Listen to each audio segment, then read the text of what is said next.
What's up and welcome to my channel. Today I'm going to be showing you a simple FL Studio trick that's bound to make your beats or your drums sound way nicer. So let's say you've made a drum pattern like the one that I have right here with me, and with this drum pattern you've made this drum pattern, and if you listen to it,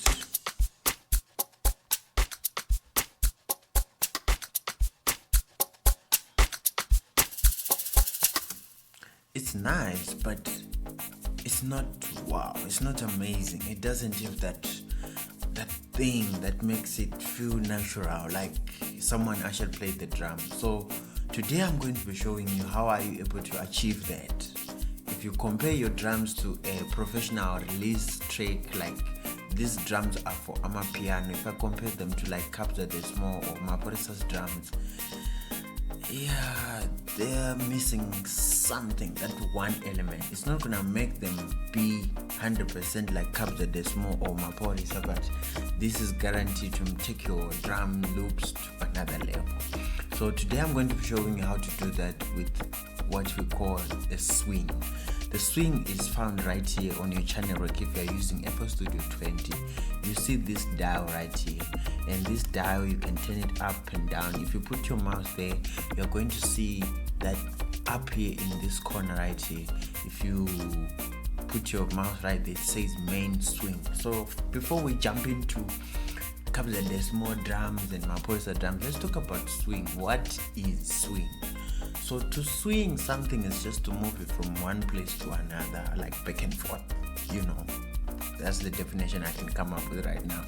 But to swing in FL Studio is to move your kicks or drums or loops to either the left or the right. By that I mean to make them a little bit later, like leg a little bit behind. What do I mean? Yes, what do I mean? Let me give you an example. So here are the drums without any swing on them. So as you can tell, everything is right on point where it's supposed to be.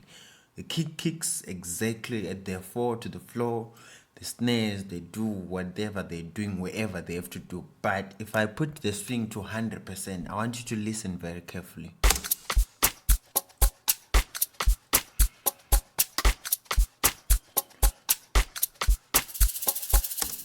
Suddenly everything is out of sync and you start to wonder, do I have timing issues? Is my driver slow? No. That is what we call swing, ladies and gentlemen. So we are going to be playing around with this knob so that we get the natural sound that we want to get from our drums, because we want our drums to sound as if someone actually played them. And you know, when you're playing the instrument in real life, you make some few mistakes, so we're trying to put those mistakes. Yes, I'm so good at FL Studio now. I'm putting back the mistakes. Yes, I'm trying to put back the mistakes into the loop so that it sounds natural, because natural was good. We're making music with laptops and computers these days, so we need that human touch. So as I always say, step number one, you have to close your eyes, because you don't listen to music with eyes. You close your eyes and we're going to play around with the knob until we get something that we like according to our ears, not the eyes. So let's jump into that. So I'm going to turn it all the way to the bottom and I'm going to play this loop, and I'll be changing as the loop goes, and I'll be listening up to a point where I like, and I'm gonna keep it there. So let's do this.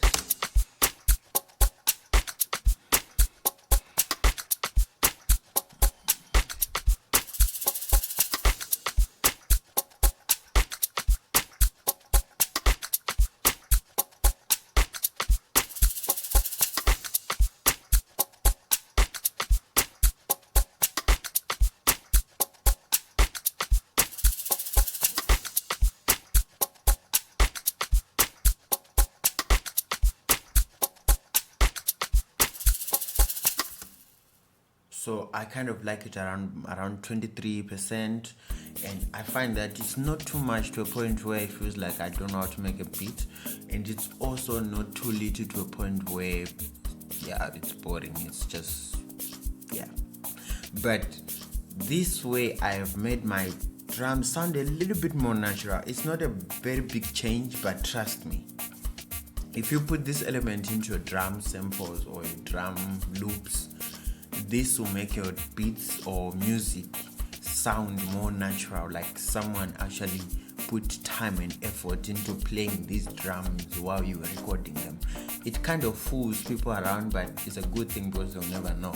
But yes, this method, I've used this method in some of my commercial tracks, and I'll put the links down below in the description, and you guys can check them out. And so yes, that's the end of it. So feel free to just play around with it. Don't put too much. It's a warning, don't put too much, because yeah, it's gonna sound like way out of sync. And yeah, just treat it like reverb, you know, just enough is okay.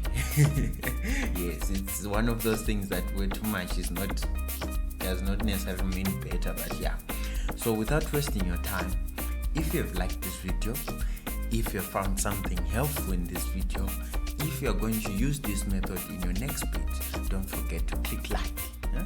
And also don't forget to click subscribe, because that helps me keep making more beats and more videos for you guys to help you become the best producers that you can be.